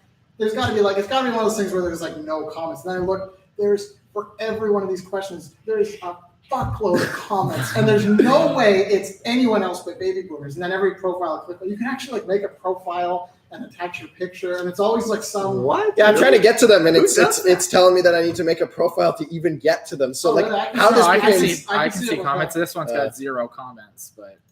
That seems likely. From that bug question, which was how many insects are on Earth for everyone, I was just scrolling through some of the comments here. And they're probably asking things not related to it. Well, it's just a bunch of lame jokes that I know. This is how I know they're boomers. And there's so many comments for every single one. One of them was, did they take into account that some humans are both, talking about insects, Ringo and Paul are also beetles. Good. Another comment, and every one of the little buggers is in my apartment. But that might not be a boomer because they all live in these mansions that they bought for $50,000. Yeah, I know, right? There are even bugs in our bodies waiting to recycle us. That's bacteria, you moron. I like this one. I voted 2.3 million, but I must admit I counted the leftist liberals as well. That might have been.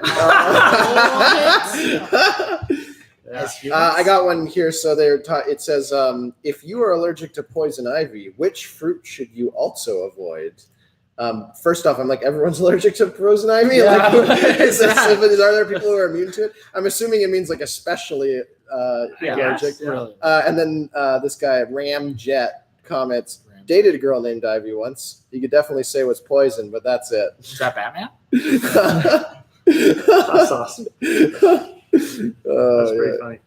I guess mangoes, just because I don't like them. They taste like varnish. that's a boomer. That's great. Did they spell mangoes with an E? Yes. It's a boomer. I knew There's an E at the end. That of relates to mangoes? my boomer thing. All right, go on. Isn't this just the perfect example of what boomers are using like modern internet technology to do? Like comment section, weather. Weather network. How about this weather? Spot on. But I don't remember in one of them, but there was. I remember reading one of them because I started thinking, I gotta get in on this. I gotta get in this and introduce what this comment section means, which is shit posting. I need to get in there and start just subtly insulting them. I remember seeing a comment. It was similar like an insect one where it was like the options, like 1.1 million, 100,000, whatever. And then some guy in the comments section was like, all you people who chose 1.4 millions are idiots. What kind of stupid moron. And I just trolling like, I gotta get in. I gotta get on shit posting on weather. All right, please make sure I get to see that. I've never reacted to poison ivy or anything. I heard that mangoes can be a problem. Pineapples can give people a sore mouth too. That's probably from all the little spines on them. No, it's the acid. Yes, it's the You're not acid, you eating the idiot. pineapple like an apple. like who's eating their pineapples from the outside and just biting That's into great. it? And the same thing with Chinese gooseberries, also known as kiwi fruit, from the hairs on the skin. No, A kiwi is called a Chinese. A a what? Chinese gooseberry. A Chinese gooseberry. Like, doesn't this just sound like Grandpa Homer or whatever his name is from The Simpsons, just like listing off random Chinese gooseberries? Only a baby boomer has ever said that word in all of history. Oh yeah, I know. Pineapple and kiwi, they can make your mouth sore from the little spines or the hair on the kiwi skin. This guy just doesn't know how acid works, how acidic fruit works.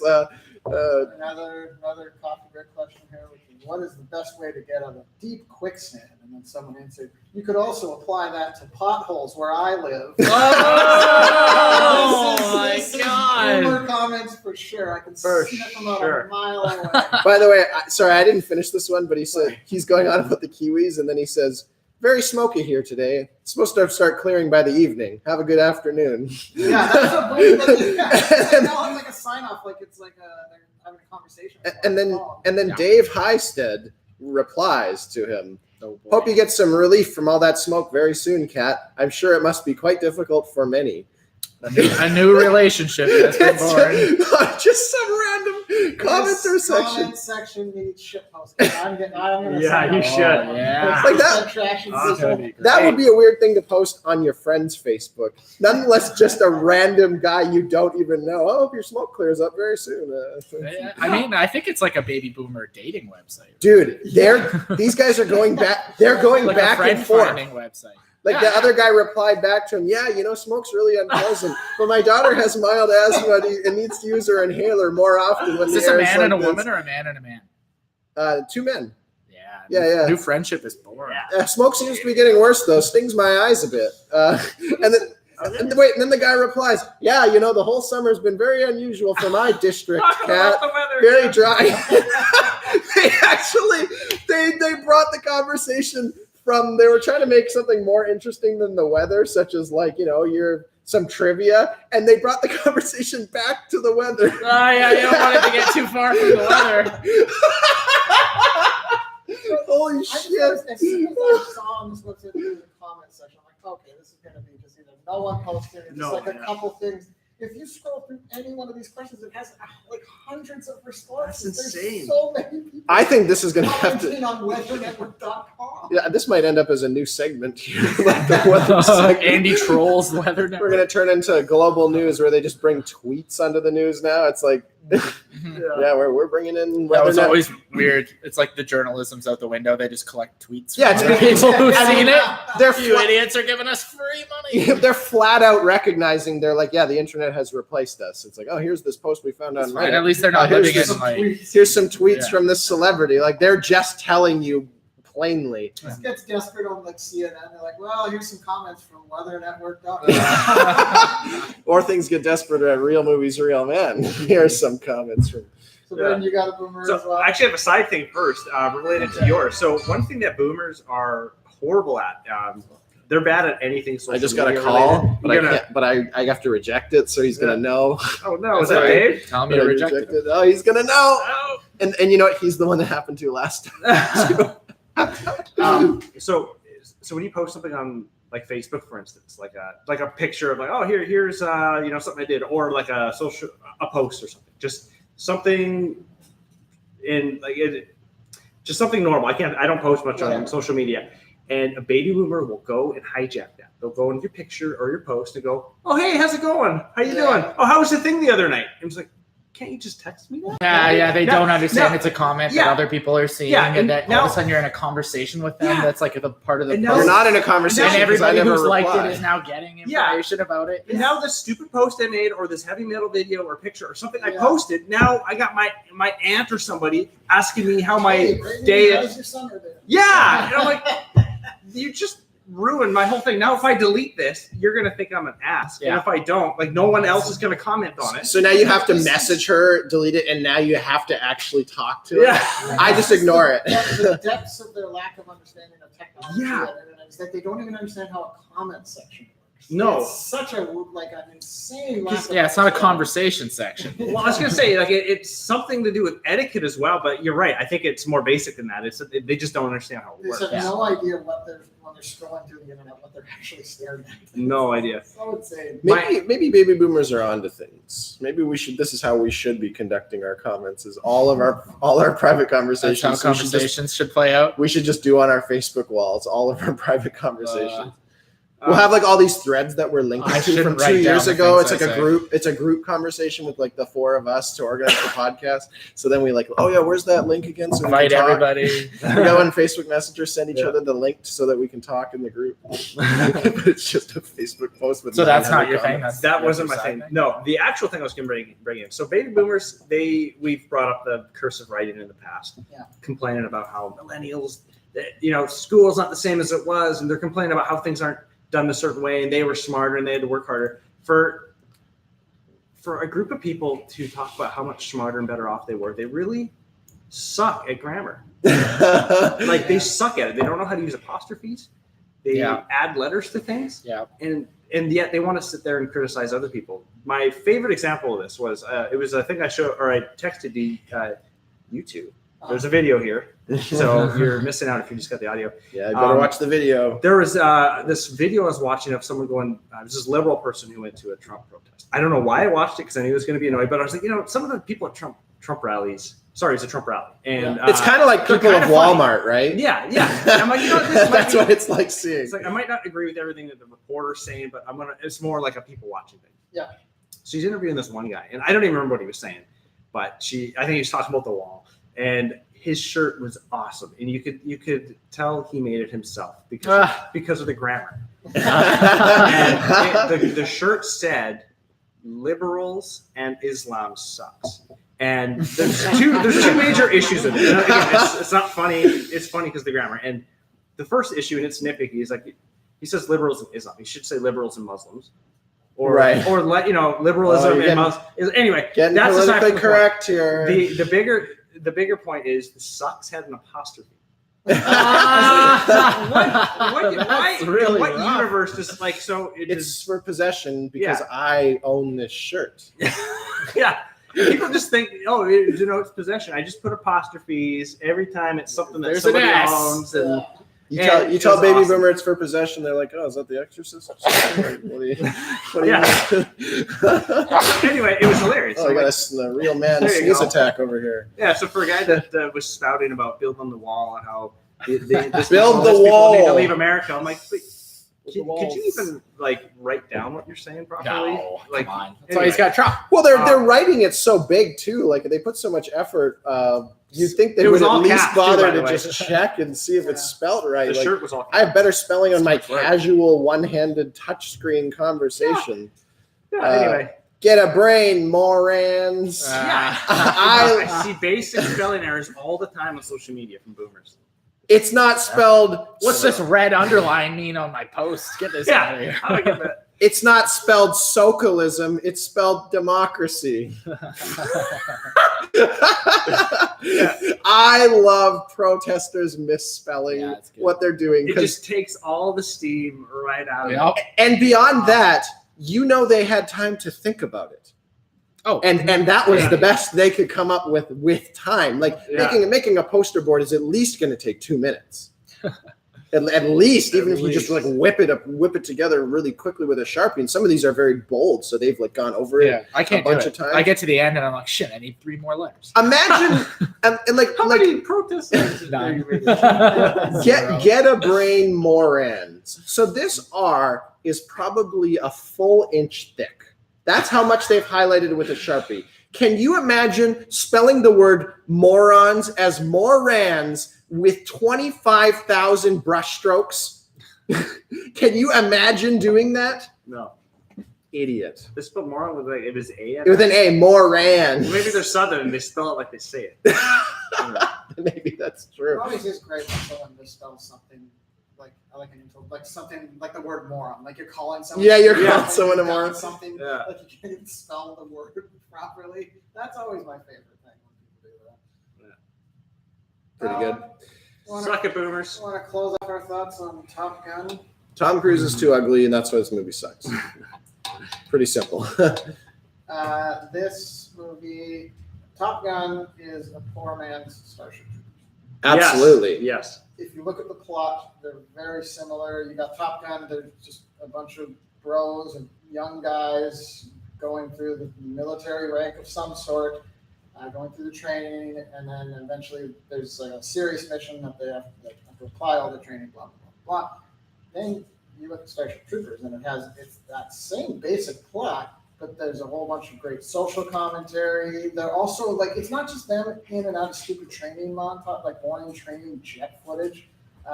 It actually shows them learning the training while becoming more entrenched in the system and the military. And the you can get a grasp on the things that they are learning and come along for the ride on those things. And the story is moving along at the same time. Top Gun feels like the story at a dead crawl, just doing nothing.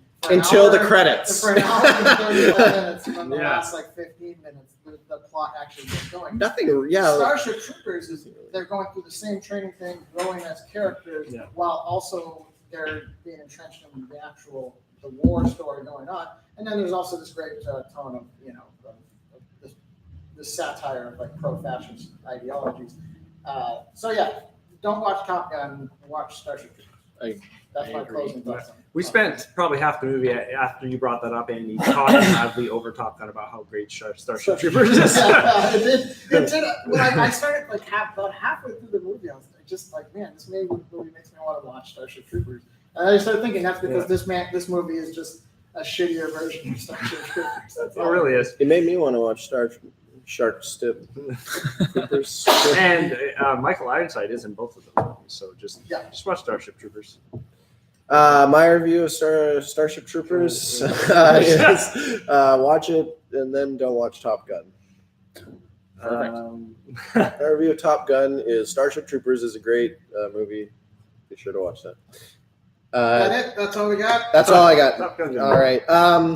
We have a Facebook thing, so you can find us on Facebook and a group.